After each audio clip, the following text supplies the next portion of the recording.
I've been here for about 8 years. St. John's is a great city in Newfoundland and Labrador, an interesting place to which to live. I've recently joined Suncor, as Ray has said, as Vice President of East Coast Canada. I'm very happy to be back here.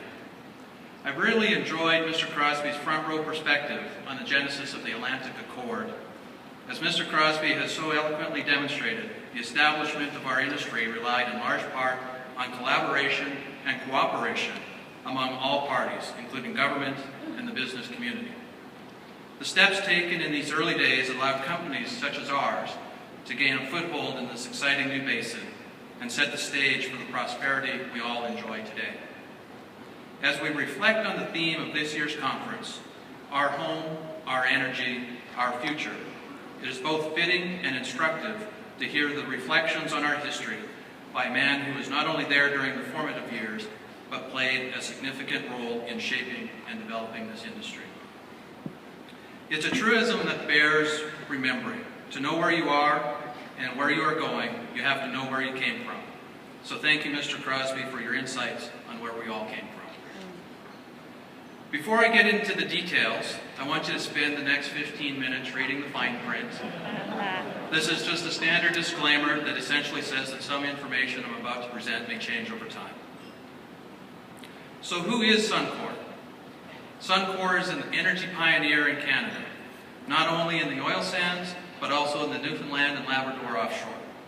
We are Canada's largest integrated energy company.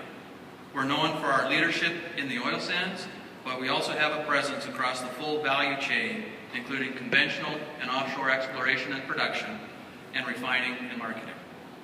As an integrated company with secure market access, we leverage the entire value chain. Our production is almost exclusively oil, and we're able to maximize its value by attracting global market pricing for approximately 96% of it. Capital discipline is important to us. For the past 4 years, our expenditures have been funded by cash flow from operations, reflecting our strong balance sheet. We place a strong emphasis on operational excellence, including the safe, reliable operations, cost control, and reliability improvement. Hand in hand with operational excellence, our sustainable development strategy includes aggressive public goals for water usage, land reclamation, air emissions, and energy intensity. And of course, at the heart of Suncor, we have an estimated 7.7 billion barrels of proved and probable resources and more than 23 billion barrels of contingent resource in the ground.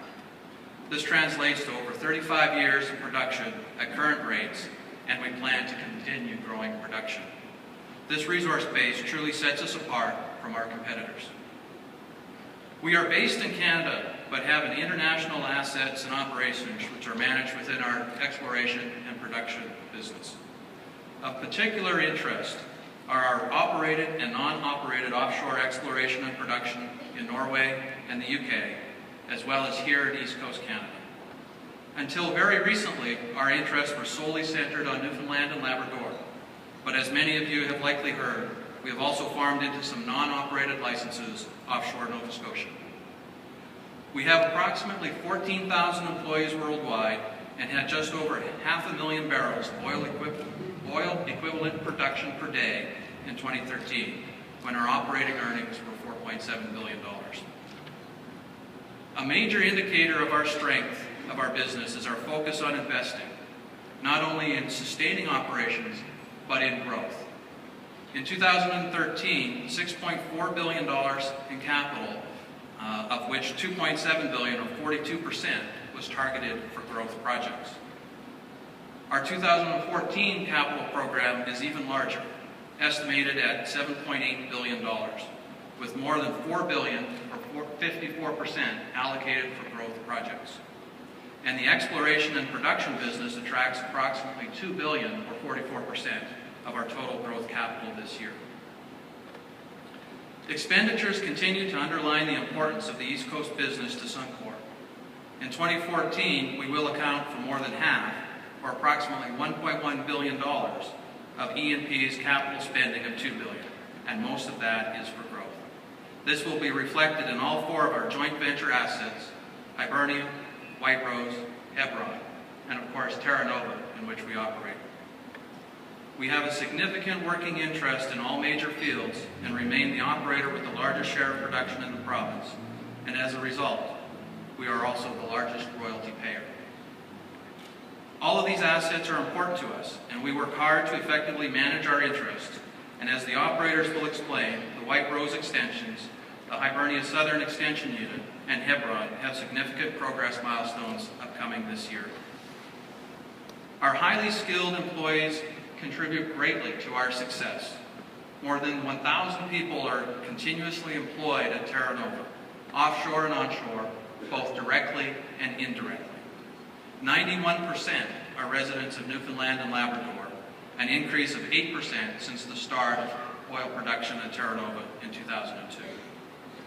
Suncor and our Terra Nova contractors invest more than $2 million each year in support of employee skills development to maintain the skills needed for today. But we are also interested in the future. And every year we provide more than 100 post-secondary students with work term placements where they gain valuable work experience for the oil industry of tomorrow. Collectively, they contribute on the job and in the communities where we live. By fundraising for the United Way and the Heart and Stroke Foundation, and volunteering for the Janeway Children's Hospital and Bridges to Hope, they are personally giving back. They take pride in what they do, and we are proud of our employees' contributions. And we place their safety as our highest priority. Safety above all else is a direct statement of our company values. If we can't do it safely, we don't do it. We believe that safety is a journey and our destination is zero incidents. We believe it is possible, but we also know that to achieve it, we can never let up. We are encouraged by our progress and proud of the efforts by our employees to support safety on the East Coast. Over the last 3 years, 2011 to 2013, our Terra Nova safety performance, as measured by the total recordable injury rate, has continuously improved from 0.94 in 2011 to 0.53 in 2013. That improvement reflects a focus on improved leadership accountability and visibility, contractor performance management, and training our leaders in our Zero Harm program. In fact, last year we had our lowest ever total recordable incident rate. We have not had a lost time injury offshore in 8 years, and we've not had a recordable injury on the Terra Nova FPSO in more than 7 months. But the reality is that we are never done when it comes to safety. It is a constant commitment, and it has to be second nature. Our operational excellence management system is the guidebook, and our commitment to operational discipline ensures that when it comes to safety, we do the right thing the right way every time. In 2013, we took an extended shutdown of 10 weeks to make repairs to the mooring chains of the FPSO. This year, we will revert to a 4-week maintenance turnaround beginning in early August. In fact, 2014 will be another busy year, especially over the summer months, with a number of maintenance and improvement programs underway. In addition, we will utilize specialized vessels, such as the one shown here, to install a riser flowline pair that was postponed from 2012 to 2014. Beyond the maintenance activities, our operational focus will continue to be on keeping the plant running safely and efficiently. Our facilities are designed for a harsh environment, and they are exposed to that environment on a 24/7, 365 basis. So it is vitally important to stay ahead of the curve in facility reliability and integrity initiatives. We are also highly focused on maintaining and improving upon last year's top-notch safety performance, and ensuring we meet the same standards for environmental performance and sustainability. We are very proud of our award-winning hydrocarbon blanket gas project to reduce volatile organic compounds, or VOC emissions, from the oil storage tanks on the Terra Nova FPSO. It has received recognition from CAP and from the Government of Newfoundland and Labrador as a leading sustainability initiative. On the drilling side, the Henry Goodrich has been with us since March and will be for most of this year. The rig is focused on additional development drilling at Terra Nova, as well as an exploration well at the Astor prospect, that will be operated by our partner, Husky Energy. One of the more interesting projects this year will be the 40-day well maintenance campaign utilizing the light intervention vessel Scandi Constructor. Although LIV technology is in wide use globally, it will be applied in this basin for the first time this year. The LIV offers an opportunity for certain types of well interventions and well maintenance, which can lead to improved production performance at a lower cost than the mobilization of a drilling rig. It's not the solution for every need, however, but for its purpose, it is superior technology. For example, in this 40-day campaign, we expect to enter from 4 to 5 wells that we'd never be able to do with a MODU in such a short time frame. A longer-term focus area for us is the continued optimization of the Terra Nova Life of Field plan. We've all heard the old oil field adage that big fields tend to get bigger. What this really means is that over time and with experience, we either find more oil or we find more ways to extract more of what's already there. This has been the case for all assets in this basin, and we are working hard to ensure that we maximize economic recovery from Terra Nova to ensure that the people of this province reap the maximum benefits from its development. In Terra Nova, we believe there is potential to recover more oil. The colored bubbles on this chart essentially show potential resource pools that could be developed. The color coding is still notional, but gives a sense of the readiness or technical maturity for development. And the size of the bubbles correlates to the potential economic attractiveness of the opportunity. That is, bigger bubbles are good, reflecting lower finding and development costs. Obviously, there is a wide range of potential here, but the chart tells a simple story. There is untapped potential for more oil at Terra Nova. Developing an economic plan to capture and produce these smaller fields is a key focus area for Suncor and our partners in Terra Nova. The prize is twofold. First, to extend the life of the field, and second, to capture that additional valuable production. Our production phase is where the greatest long-term benefits are achieved, so it is in our collective interest to be successful and do what we can to support the viability of smaller field developments. While Terra Nova is important to us, it's also important to the province and the people of Newfoundland and Labrador. Numbers are helpful for context, so let me run a few of the bigger ones by you. Since first oil, Terra Nova has generated approximately $6 billion in royalties and taxes to the province. Nearly $2.8 billion in local services have been purchased over that same time period, and $75 million has been invested in education and training and research and development initiatives. In addition, it's the tangible projects that help tell the story about the impact of oil and gas investment in our province.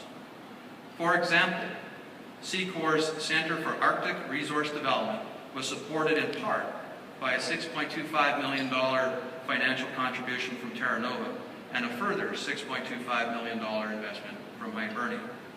Suncor, with the Research and Development Corporation of Newfoundland and Labrador, supported a major expansion at Memorial University's Faculty of Engineering and Applied Science. We contributed $2 million to this initiative and are proud to say that the Suncor Energy Offshore Research and Development Center is scheduled to open soon, offering integrated space for research teams at Memorial to collaborate with industry.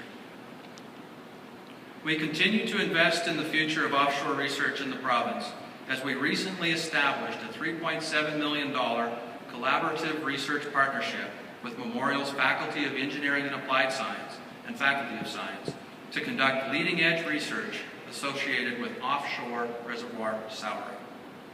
The benefits will be demonstrated both in the meaningful results that this research will offer industry and researchers and in the establishment of an H2S Smart Lab, the first of its kind in Canada.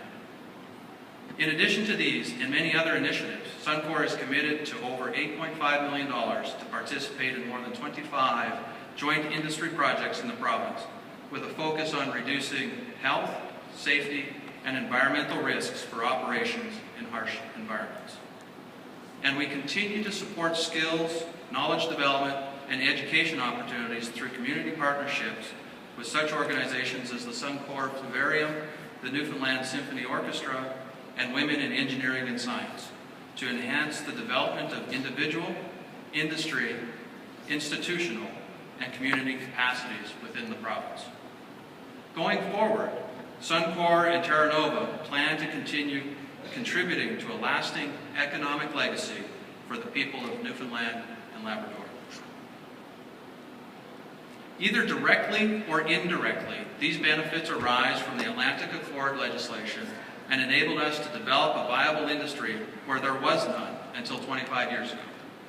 As an industry, the operators here both support and adhere to the principles of the Atlantic Accord, and we carry out our business accordingly.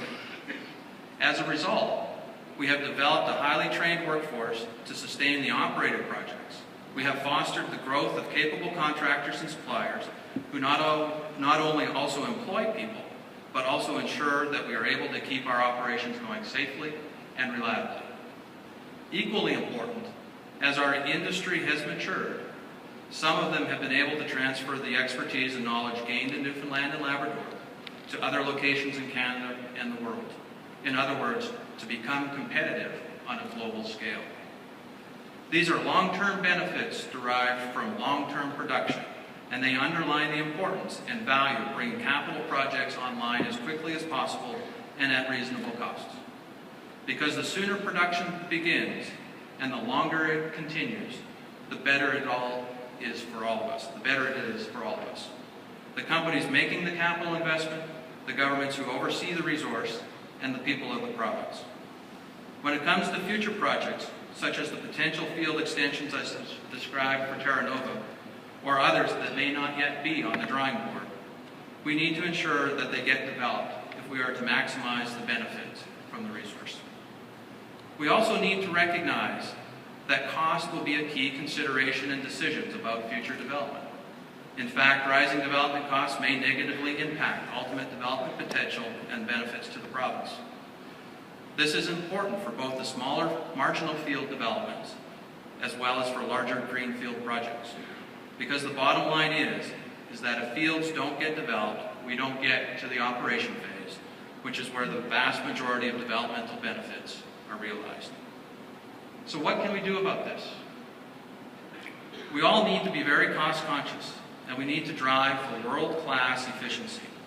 By doing this, Newfoundland and Labrador can build on existing skills and capabilities and export these services to the rest of Canada and potentially the world. So there is real value ensuring that we have a competitive environment. Producing companies, the local supply industry, and governments need to work together to ensure that we have the best model possible to optimize local benefits and deliver long-term sustainability. Newfoundland and Labrador's petroleum industry has matured since the 1980s and 1990s. The province is now an economic powerhouse, and we need to build on this success to further develop a long-term, sustainable economy. It is in our collective best interest that we work together to achieve that result.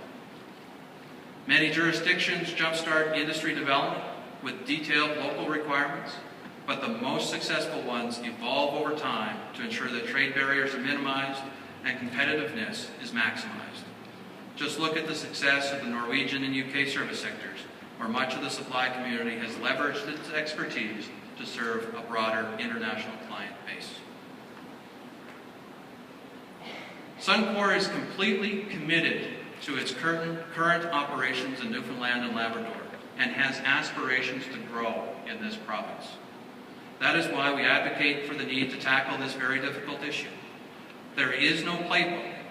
We will need to find a made in Newfoundland and Labrador solution to ensure that we continue to grow this industry for future generations. I believe we can do that. We just need to take a look at where we've been, where we are, and where we could be. In other words, build on the foundation and history of our industry, learn from experience, that of ours and that of others, and make decisions that enable the optimal development and benefits outcomes so we can get to the future that is the theme of this conference. I believe that if we take a long view and work collaboratively, we can ensure that Newfoundlanders and Labradorians are able to capture the benefits from a long-term sustainable industry. That has to be an outcome that we all can support. Thank you.